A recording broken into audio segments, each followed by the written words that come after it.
ቅዱስ ይህንን ቅዱስ በዚህ ዘመን ያለን ኃጢአተኛ ወጣቶች ልናውቀው፣ ልንማጸነው፣ ልንጠይቀው ይገባል። ስዋዕት በሚባል ገዳም በጾም በጸሎት በስግደት ያለማቋረጥ በ7 ቀን አንዴ በሰንበት ብቻ ምግብን እየተመገበ ወዳጄ ለትጹን ሆይ ይህችን ነፍስ ብምራት ፈራጅነቴ የት ላይ ነው? ይህች ነፍስ አፈር ትሁን ለስቃይ ወይም ደግሞ ለሕይወት አትሁን። ነገ ሰኔ 17 አቤት አቤት አቤት ስለዚህ ነፍሱን አሳልፎ ለወዳጆቹ ለወንድሞቹ ስለሚሰጥ ቅዱስ እኔ ምን ማለት እችላለሁ? የገድልህን መጽሐፍ ለሚጽፍ ለሚያጽፍ፣ ዜና ገድልህን ለሚሰማ ለሚያሰማ ሁሉ ሙሉ ኃጢአታቸው ይሰረይላቸዋል።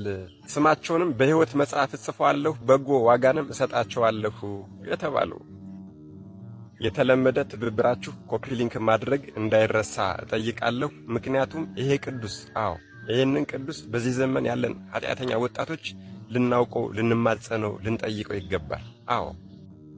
በአካለ ሥጋ እያሉ የወንድሞቻቸውን ኃጢአት እንደራሳቸው እየተሸከሙ ሲጋደሉ የነበሩ ታላቅ ቅዱስ ስለሆኑ እኛ ኃጢአተኞችን ከፈጣሪያችን ጋር ኃጢአታችንን በተሰጣቸው ቃል ኪዳን በማስተስረይ የሚያማልዱን ትልቅ አባት ናቸው።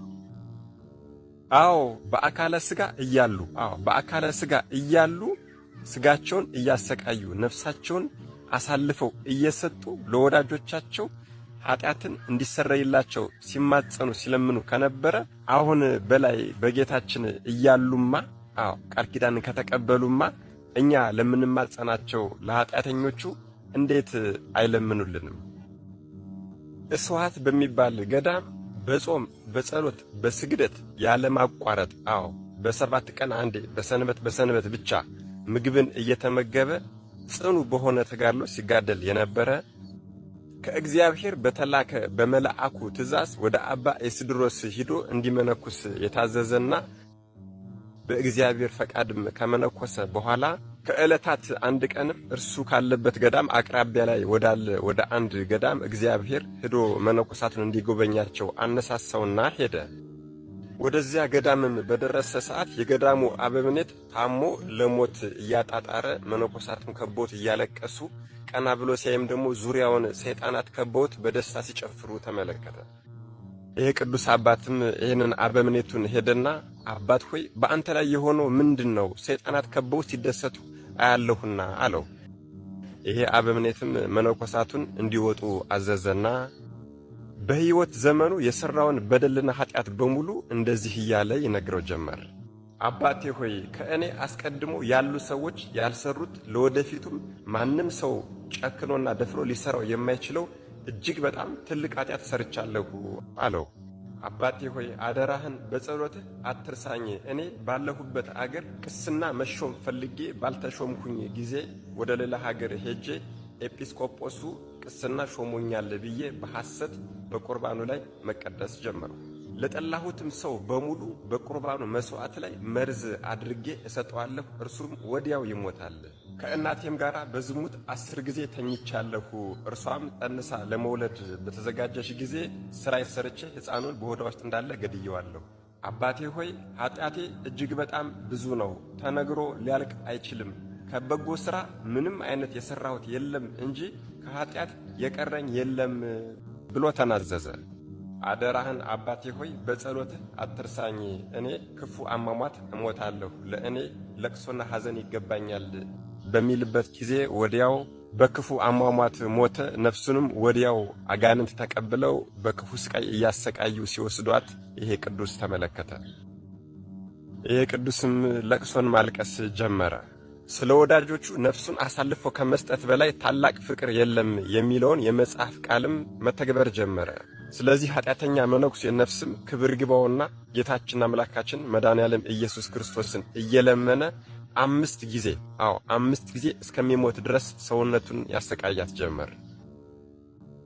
የመላእክት አለቃ ሊቀ መላእክት ቅዱስ ሚካኤልም መጥቶ ስለዚያ ኃጢአተኛ ነፍስህን አትግደል፣ እግዚአብሔር በእውነት ፈራጅ ስለሆነ ምሕረት አይደረግለትም፣ ኃጢአቱም አይሰረይለትም አለው።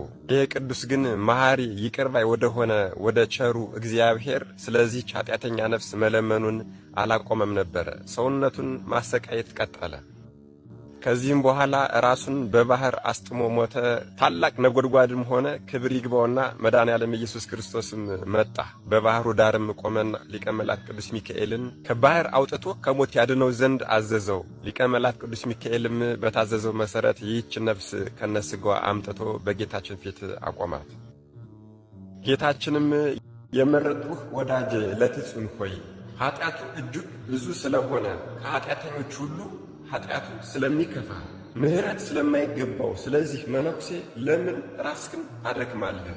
ብዙ ጊዜ ስለምን ነፍስህን ትገድላለህ? አለው። አባታችን አባ ለትጹንም ወደ ጌታችን ዞር ብሎ እንደዚህ አለ። ጌታዬና ፈጣሪ መሐሪው አምላክ ሆይ ያንን ኃጢአተኛ መነኩሴ ትምረው ዘንድ እለምንሃለሁ። ያ የማይሆን ከሆነ ግን እኔንም ወደሱ ወደ ስቃይ ቦታ አብረህ ደምረኝ አለው። ከዚህም በኋላ ጌታችንና ፈጣሪያችን አምላካችን ኢየሱስ ክርስቶስ ቅዱስ ሚካኤልን አዘዘውና ያችን ነፍስ ሂድና አምጣት አለው። ከአመጣትም በኋላ ወዳጄ ለትጹን ሆይ ይህችን ነፍስ ብምራት ፈራጅነቴ የት ላይ ነው? ይቅር ባልላትና ብፈርድባትና ወደ ኩነኔ ቦታ ብትሄድ ደግሞ አንተን ወዳጅን ላስቀይም ነው። ስለዚህ ይህች ነፍስ በስሯ ምክንያት ልትማር አይገባትም፣ በአንተ ምልጃ ምክንያት ደግሞ ልትኮነን አይገባትምና ይህች ነፍስ አፈር ትሁን፣ ለስቃይ ወይም ደግሞ ለሕይወት አትሁን ብሎ በከበረ እጆቹ ዳሰሳት። ያች ነፍስም እንዳልተፈጠረች ሆነች። ይሄ ቅዱስ አባታችንም ስለ ቸርነቱ ገናናነት አምላካችንን እየሰገደ አመሰገነ።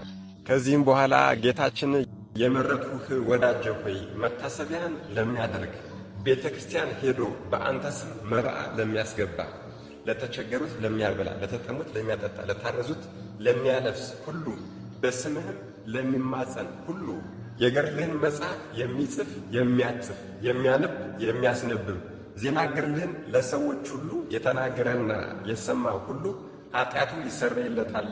ስማቸውንም በሕይወት መጽሐፍ እጽፈዋለሁ፣ በጎ ዋጋቸውንም እሰጣቸዋለሁ ብሎ ቃል ኪዳን የገባላቸው እኒህ ነፍሳቸውን ለወዳጆቻቸው ለወንድሞቻቸው አሳልፈው ይሰጡ የነበረ ከ7 ጊዜ በላይ ሞተው የተነሱ ታላቁ አባታችን ቅዱስ አባ ለትጹን ነገ ሰኔ 17 የዕረፍት በዓላቸው ነው። መድኃኔዓለም ኢየሱስ ክርስቶስ ከታላቁ አባታችን ከቅዱሱ አባ ለትጹን ረድኤት፣ በረከት፣ ምልጃ፣ ቃል ኪዳን፣ ፍቅር አይለየን። አሜን። ይቆየን።